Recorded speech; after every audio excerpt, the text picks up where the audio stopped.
Bonjour à tous, vous êtes bien sur la chaîne Chouchoute et Chouchou. Donc aujourd'hui, on a un invité d'honneur quand même. Ça va Chouchou? Oui, et toi ça va? Ça va très bien. T'as passé de bonnes vacances? Très bien. Non, parce que madame était en Croatie, il faut quand même le dire. Oui. Donc elle parle le croate. Je vous avais même ramené le soleil. Oui, c'est vrai. Ouais. Bah oui, parce que même bonjour en croate, ça se dit double dan. Double dan à tous. Double dan à tous. Double dan. Donc aujourd'hui, on a un invité, je te laisse le présenter. Vu que Ouais, c'est donc ton comptable. Ouais, donc c'est monsieur Jeanne qui est expert comptable à Mont-Saint-Aignan. Et vous avez d'autres agences aussi, on va en parler après. Mais vous n'êtes pas que expert comptable, vous êtes aussi autre chose. Et vous êtes mon comptable aussi, donc... Ça fait quoi ce que tu dis là, autre chose?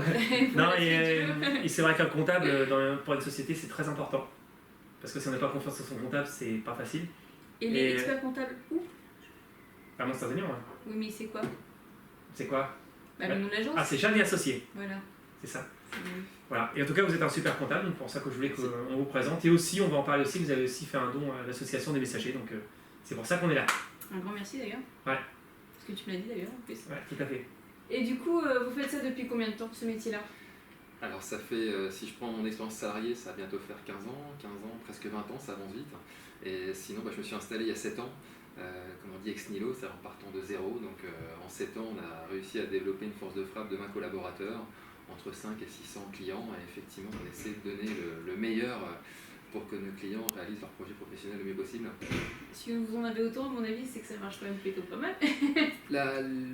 L'une des plus grandes fiertés, je pense, c'est que nos nouveaux clients arrivent de nos propres clients en fait. D'accord. Donc même si on n'est pas parfait, il y a une certaine satisfaction, je pense, de nos clients qui fait qu'on est recommandé assez souvent pour... Tu es content? Bah oui, d'ailleurs, dès que je peux, j'en fais la pub, donc c'est vrai, j'essaie de vous renvoyer des clients à chaque fois. Un grand merci, monsieur Bidot. Et vous avez toujours voulu faire ça ou vous faisiez autre chose avant? Alors avant, j'ai plutôt grandi dans le sport. Pour tout vous dire, au bac, j'étais plutôt un élève qui préférait être dehors qu'en classe. Et à un moment donné, en fait, quand il faut se décider, je ne sais pas si ça existe toujours, il y a le journal de l'étudiant. C'est un truc qui fait près 400 pages. La qualité de la page, c'est les toilettes, je ne sais pas si vous voyez ce que c'est. Donc j'ai tourné les pages et je recherchais en fait des études où il y a à peu près tout sauf ce que j'avais déjà fait. Et en fait, comptage, j'en ai jamais fait, chauffeur, j'en ai jamais fait. Et c'est comme ça que j'ai choisi en fait l'expertise comptable. Donc c'était le pur hasard. Et il s'est trouvé que, par hasard, j'ai trouvé, je pense, ma vocation, puisque je prends un réel plaisir à faire ce métier. Pourtant, c'est pas évident, parce que j'avais fait du secrétariat et comptabilité, et c'est vrai que c'est... Enfin, moi, j'ai changé de vocation, pour le coup. Alors le métier évolue, c'est-à-dire que c'est vrai que la caricature de l'expert comptable qui fait que du chiffre, la tête, c'est fini. Aujourd'hui, on est beaucoup plus consultant, coach, vraiment le conseil, et puis un conseil élargi, c'est-à-dire qu'on ne conseille pas uniquement dans la compta, on va challenger les modèles économiques, on va pouvoir aller sur la gestion de patrimoine, on va pouvoir sur la protection sociale, de l'évaluation, des choses comme ça. Donc c'est un métier qui change comme tous les métiers d'ailleurs. Donc celui qui sait prendre le bon virage, ça devient un métier plus différent et plus intéressant en tout cas de mon point de vue. Ouais, puis il y a aussi la stratégie d'entreprise aussi qui est importante. La stratégie d'entreprise qui est extrêmement importante, surtout aujourd'hui où il y a le fameux terme disruptif, c'est-à-dire que Internet est venu chambouler un peu la donne, et donc il faut savoir repenser son activité, son modèle pour saisir les opportunités, puisqu'il faut surtout le voir comme une opportunité, ces changements-là, et non pas comme une contrainte. Parce que si on le voit comme une contrainte, évidemment, on ne va pas aller bien loin. Par contre, si on sait saisir en fait, l'opportunité que nous offre le changement, ça va faire des choses. Ben moi, j'ai pu voir un petit peu la différence avec mes comptables d'avant. Là, je leur fais un petit coucou s'ils nous voient. Parce que non, c'est vrai que c'est complètement différent. Vous abordez la comptabilité d'une façon différente. Et la stratégie d'entreprise, surtout, c'est important parce que maintenant, c'est très important parce que ça évolue très vite maintenant. Donc, c'est vrai que de ce côté-là, vous êtes top. Merci. Voilà. Et vous avez des bons collaborateurs aussi, donc c'est important aussi. C'est ça, c'est-à-dire que l'équipe, c'est la vitrine du cabinet. C'est-à-dire qu'effectivement, en tant qu'expert comptable, j'essaie d'être le plus présent possible auprès de mes clients d'un point de vue conseil, alors stratégie et autres. Et si vous n'avez pas une équipe derrière qui a un niveau, qui tient la route, en qui vous avez confiance, ça ne suit pas.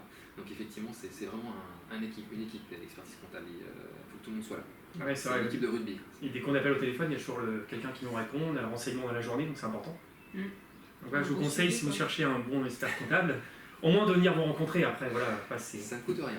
D'ailleurs, pour vous contacter, on a juste à aller sur le site. Vous avez un site ou... Alors, pour être totalement honnête avec vous, on a un développement qui est assez important, ce qui fait qu'on n'a jamais pris le temps, entre guillemets, de développer cette partie-là. D'accord. Et aujourd'hui, en fait, on a un site internet où il y a juste une page, mais qu'on n'a jamais été le développer. C'est plus le bouche à oreille. D'accord. Voilà, c'est que le bouche Bah, à oreille. Mais par contre, c'est génial, voilà, c'est que c'est ça marche comme- bien c'est comme- sans ça. Quoi. mais on va quand même y venir parce que c'est quand même important. Des fois, on a des remarques de clients qui nous disent alors on vous adore, voilà. Par contre, on aimerait bien quand même que vous ayez un site internet, que quand on tape David Jeanne sur internet, Ouais. qu'on ait votre profil, etc. Voilà, les réseaux sociaux, où j'ai mis le minimum de ce qu'il faut savoir. Mais même si, entre guillemets, pour l'instant, on a la chance de ne pas en avoir besoin, je pense que ça fait partie un peu du package de présentation du cabinet que d'avoir aujourd'hui. Donc on va faire des efforts et à partir de septembre, il y a un projet qui fait qu'on devrait commencer à développer cette partie-là. Et vous êtes plusieurs agences, vous êtes à plusieurs endroits ou c'est pas comme Alors, ça on a commencé à Mont-Saint-Élion, la zone de la Vatine, là où il y a beaucoup de services. Donc on a commencé à 800 mètres à vol d'oiseau à l'opposé. Et puis au mois de mai 2018, on a eu l'opportunité de faire une acquisition. Donc on a élu Eli, notre siège social ici. Et puis le développement fait qu'on a également une deuxième antenne près d'Dieppe, à Saint-Thomas-sur-Scie, pour tous nos clients de la côte. Et il est probable qu'à court terme, on a un troisième établissement. Alors on réfléchit, est-ce que ça va être Rouen Sud, est-ce que ça va être dans l'Eure, est-ce que ça va être du côté d'Amiens. L'idée, c'est à la fois de trouver un emplacement qui permette de rajouter de la proximité à certains clients et aussi rapprocher certains collaborateurs du cabinet. Parce qu'aujourd'hui, on a beaucoup de mal à recruter des bons et la proximité du cabinet par rapport au lieu où on habite fait partie des arguments qui font venir ou pas les candidats. Donc par exemple, on a des très bons collaborateurs qui habitent en Sud. Ils mettent 3 quarts d'heure à 1 heure le matin pour venir ici quand ils partent aux heures de pointe.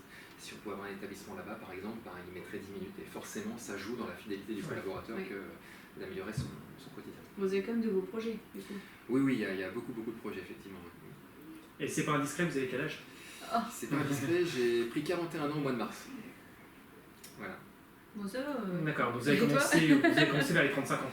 C'est ça, parce qu'en fait, j'ai pas fait que de l'expertise comptable. En fait, j'ai fait à peu près les 4 coins de la France. Je me suis cherché, en fait, comme on dit. J'ai fait l'étranger, j'ai travaillé 1 an et demi à Londres, j'ai travaillé 1 an au Luxembourg. À l'époque, j'avais ni femme ni enfant, donc très très libre, entre guillemets, même si aujourd'hui c'est du bonheur. Et en fait, je suis content d'avoir eu ces différentes expériences, parce que comme on dit, ça forme. Et je pense que ça m'a permis aussi d'avoir tout de suite une ouverture d'esprit peut-être plus large, entre guillemets, au départ, que celui qui fait éventuellement que le même cursus tout au niveau des études. Voilà. Donc voilà, tout combiné, je suis content de mon parcours. Maintenant, je n'ai pas fait que ça au début. J'ai travaillé en entreprise, en contrôle de gestion, gestion des stocks aussi, et tout ça, ça fait partie de l'expérience. Et ce qui me permet aussi de comprendre bien comprendre les rouages de l'entreprise de mes clients, pour mieux comprendre ce qui se passe. Ouais, parce que souvent, je sais que mes confrères, moi j'étais un peu pareil avant, on a toujours un comptable, il voit que les chiffres. C'était un peu vrai parce qu'un comptable, normalement, on voit la trésorerie, c'est pas son problème. Et il voit que les chiffres, mais il faut voir l'entreprise. Et vous, c'est vrai que vous essayez aussi de voir le fonctionnement de l'entreprise, le management. Donc, c'est extrêmement important parce qu'en fait, c'est quoi un bilan? C'est des chiffres, effectivement. Mais tout le monde le fait. Mais les chiffres, c'est quoi? C'est la conséquence des actions qu'on a prises avant. Donc, effectivement, l'idéal, c'est d'être à côté de nos clients quand ils prennent des actions et pouvoir leur donner en fait les meilleures pratiques, les conseiller, les challenger en fait, pour être sûr que le client ait toutes les connaissances pour prendre la bonne décision. Et effectivement, il vaut mieux être au début de la décision qu'à la fin, parce qu'à la fin, vous avez des comptables qui se contentent simplement de faire leur bilan, faire leurs chiffres, mais qui ne vont pas forcément donner de conseils pour essayer d'améliorer ou voir ce qui ne va pas. Donc c'est une qualité, ça. Chacun travaille comme... Non mais c'est important, c'est important. Un comptable, c'est très important pour l'entreprise. Je pense. Ah oui. C'est pas se mettre des fleurs. De plus en plus, on est tous pareils en tant que dirigeant, on a la tête, on va dire, à fond dans notre activité. Et c'est vrai qu'on fait partie des conseillers qui permettent à un moment donné de dire attention, là tu vas dans le mur, donc il est temps que tu te dévies un petit peu. Et je pense qu'on a ce rôle-là, on doit avoir ce rôle-là, c'est-à-dire qu'on doit être un peu proactif, c'est-à-dire qu'on ne doit pas attendre que le client soit pris le mur, on doit être là justement pour voir bien avant. Alors ça peut être évident pour redresser l'entreprise ou tout simplement pour amplifier la croissance aussi. Tout simplement. Quel est le plus dur dans ce métier-là justement? Le plus dur dans ce métier, je pense que c'est le management des équipes. Je pense que c'est vrai pour beaucoup d'activités, pour 2 raisons.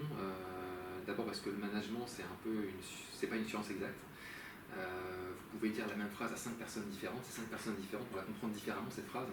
Et j'ai envie de dire, entre guillemets, en tout cas c'est mon point de vue, le secret du management, c'est pour obtenir quelque chose d'un collaborateur, c'est qu'il faut le connaître suffisamment pour lui dire les bons mots en fait. Que ça lui parle. Et c'est pas évident, c'est vrai qu'il faut s'intéresser quand même un peu à ses collaborateurs. Par exemple, je trouve qu'il est bon ton quand on arrive lundi matin et qu'on serre la main à ses collaborateurs, d'abord ils prennent du plaisir. Mais aussi, par exemple, voilà, est-ce que la construction de la maison avance? Est-ce que Toujours un ton petit enfant mot, est plus malade? Voilà, le petit mot qui fait que le but c'est pas être assistante sociale, hein, c'est pas ça. Non, mais le petit Et mot personnel voilà. qui fait plaisir, Qui et qu'on fait- voit qu'on n'est pas transparent. Quoi. Exactement. Et puis quand on le fait avec une honnêteté et un intérêt réel, ça se passe plutôt bien. Mais le management est quand même compliqué. Et puis après, la difficulté aussi de trouver les compétences, on est en pénurie de main-d'œuvre, clairement. Et puis alors après, c'est pas une contrainte, je le vois pas comme une contrainte, c'est que tout évolue très vite. Donc ça nécessite aussi de se former très rapidement, d'être très rapidement à la page. Donc quand vous avez fait votre journée de 7-8 heures et puis que derrière il faut lire 2-3 revues parce que voilà, il faut de l'investissement et un peu de passion, beaucoup de passion je pense. Voilà. D'accord. Bah, c'est bien parce que c'est vrai que vous êtes passionné, ça se voit déjà. Vous avez vraiment trouvé votre voie quoi. Pour le coup. Pour l'instant je croise les doigts, je suis content de lever le matin. C'est déjà... Moi, j'attaquais un peu le perso. Vas-y. Donc, quelle est votre plus grande qualité? Je sais que c'est compliqué à dire, mais dans la vie en général. Je pense que je suis quelqu'un de généreux. Ouais, Je suis quelqu'un d'assez c'est généreux. possible. Je connais pas assez pour le dire, mais je pense. Mais j'aime beaucoup donner et inversement, souvent on n'aime pas recevoir. Alors des gênés, Aussi. Par contre, j'aime beaucoup donner parce que c'est un réel plaisir d'abord. Et quand on donne, on reçoit en même temps. Le plaisir de donner, c'est de recevoir après. Enfin, C'est on bonus. reçoit le plaisir des gens. C'est bonus. Tout à fait, ça je suis d'accord. Et votre défaut, parce qu'on en a tous un ou beaucoup. Moi j'en ai trop, je peux pas citer. Le défaut, et il est sévère, c'est que étant un passionné, je passe beaucoup de temps forcément au travail et heureusement Dauphin n'est pas là, sinon elle acquiescerait 10 fois. Il va falloir que je trouve un équilibre entre ma vie personnelle et ma vie pro. Je Ça, c'est pense que compliqué. c'est certainement mon plus gros défaut. Alors, voilà, j'en ai conscience déjà. Je pense pas que ce soit un défaut parce que c'est un peu le monde moderne, on est Tout va très vite, Ouais. on est toujours. Parfois on n'a pas trop le choix non plus. Ouais. Donc, Ah, ouais, on pourrait. voilà, on fait ce qu'on a envie de faire, maintenant il faut en avoir la volonté, etc. Il faut être prêt à le faire. Voilà, moi je bosse dessus en tout cas. Voilà, c'est mon Ce qu'il projet. faut aussi, c'est de profiter de ses enfants. Voilà, je suis à mon troisième enfant, à la troisième fille. C'est ce qui peut leur manquer. Ouais, c'est... 3 filles. Oui, Pas de trois garçons. filles, oui. Et clairement aujourd'hui, voilà, j'ai envie de les voir grandir. Ouais. Et donc, Ils ont besoin de leur papa. Et Ouais. ça passe tellement vite en plus. Mm. Je sais pas, je sais pas. J'en ai pas. Madame attend bébé. Donc, Oui, félicitations. merci. Je verrai sa voix par la suite. Un garçon, une fille? C'est un petit garçon. Un petit garçon. Oui. Du coup, je C'est- suis très contente. C'est pourquoi? C'est pour le mois de novembre, le 22. Ah oui, ça se rapproche. Oui, pour l'instant, je suis à mon 5e mois. Donc ça Pour va, les j'ai encore vacances, le temps pour l'instant. on est chez Mère avec Dumas actuellement. Déjà, pour l'instant, je fais le kangourou, je le cadre à l'intérieur, c'est très bien. Et du coup, pour vous, vous travaillez énormément, mais est-ce qu'il faut un expert comptable pour chaque entreprise ou les entreprises peuvent se débrouiller tout seules? Alors, l'expert comptable n'est pas obligatoire. Il faut savoir que souvent les entreprises ont un expert comptable parce que l'administratif, les règles fiscales, sociales sont quand même en France particulièrement compliquées. Donc ça sécurise en fait le chef d'entreprise que de savoir qu'il y a un expert comptable qui va déclarer les bonnes bases, qui va être à jour dans les déclarations, dans le bon timing. Je pense que c'est pour ça qu'aujourd'hui certainement 9 entreprises sur 10 recourent à un expert comptable. Et je pense aussi que si on conseille bien son client, on n'est plus un coût en fait. Oui. On a un gain pour le client. Oui. En tout cas, c'est mon objectif que j'ai pour mes clients, c'est pas être un coût. C'est, même si je coûte tant, c'est faire gagner plus à mes clients par comment le conseil sur justement leurs chiffres, sur la stratégie qu'ils mènent, sur les bonnes pratiques qui peuvent rapporter des fois beaucoup d'argent pour le client. C'est ça aussi notre intérêt. Et puis aussi, on a un confident. Le chef d'entreprise, il n'y a pas au-dessus de lui, c'est-à-dire qu'au-dessus de lui, il n'y a personne. Donc souvent, c'est un chef d'entreprise est par définition quelqu'un d'assez seul en fait. Ouais. Souvent sur les entreprises qui n'ont pas plus de 10 salariés, le chef d'entreprise est tout seul en fait, il manage, il dirige les manettes. Et je pense que quand l'expert comptable joue son rôle, fait bien les choses, on devient un confident et une bonne parole en fait, quelque part. Puis ça rassure aussi.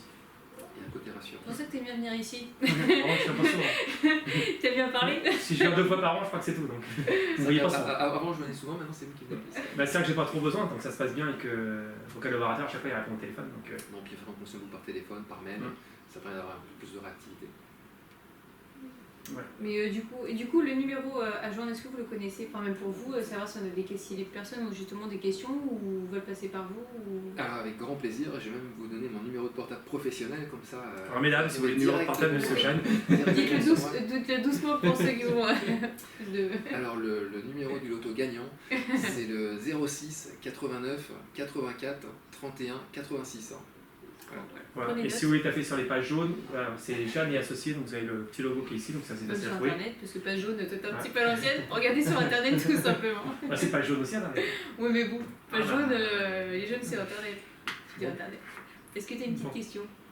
Oui, je voudrais aussi par rapport à l'association des Messieurs de l'Espoir, c'est vrai que vous êtes intéressés à nous, parce qu'on en a parlé un petit peu, et vous avez offert un don à l'association, donc ce qui est assez rare, enfin bien qu'on a de plus en plus de dons maintenant.